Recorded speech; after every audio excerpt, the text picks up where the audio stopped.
আল্লাহ রাসূল সাল্লাল্লাহু আলাইহি ওয়াসাল্লাম বলেন, এই হাজরে আসওয়াদ সরাসরি আসমান থেকে নাজিল হয়েছে।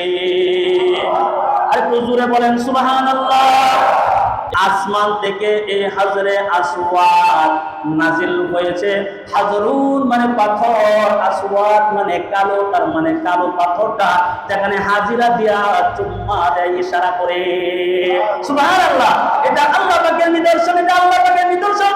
আল্লাহ রাসূল বলেন, কিয়ামতের ময়দান যেদিন কায়েম হবে, মানুষ যেমন ভাবে উঠবে, আল্লাহ পাক পাথরকে উঠাইবেন। সুবহানাল্লাহ। সুবহানাল্লাহ। হাসরের ময়দানে যেমন মানুষ উঠবে, পাথর, এই পাথরটা হযরত আসওয়াদ উঠবে। আর হুজুরে এই হযরত আসওয়াদ উঠবে। আল্লাহ রাসূল আলাইহিস সালাতু ওয়াস সালাম বলেন, হাসরের ময়দানে আল্লাহ পাক এই হযরত আসওয়াদকে দুইটা চক্ষু দান করবেন, দুইটা চক্ষু দিবেন। আল্লাহ রাসূল বলেন, শুধু চক্ষু দিবে বিষয়টা এরকম নয়, তাকে একটা কথা বলার জিহ্বাও দান করবেন।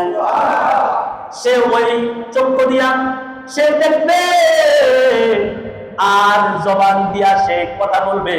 আল্লাহ রাসূল বলেন না, কিয়ামতের ময়দানে এই পাথরটা যে হাজিরা থেকে চুম্বন করেছে ঈমানের সাথে, যারা ইখলাসের সাথে পাথরে চুম্বন করেছে, এই পাথরকে যারা ইশারা দিয়েছে, আল্লাহ পাকে আল্লাহর রাসূল বলেন এই পাথরটা সেদিন তাদের পক্ষ হয়ে আল্লাহর দরবারে সাক্ষ্য দান করবে।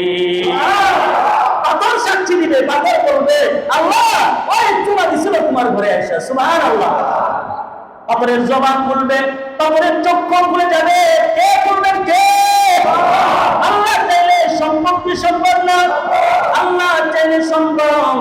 সেই দিন পাথর কথা বলবে, আপনি আমার পক্ষে সাক্ষ্য দিবে। অনেক হাজিরা যায়, অনেক হাজিরা যাওয়ার পরে মানুষের ভিড়ের কারণে চুমা দিতে পারে না, কিন্তু চুমা যদি নাও দিতে পারেন, ইশারাটা করবেন, ইশারাও করবেন। আল্লাহ পাক কিয়ামতের ময়দানে, হাসরের ময়দানে এই হযরত আসওয়াদ তার জন্য সাক্ষী হয়ে দাঁড়ায় যাবে। সবার তো পক্ষে সম্ভব না হযরত আসওয়াদে যাইয়া চুমা সম্ভব।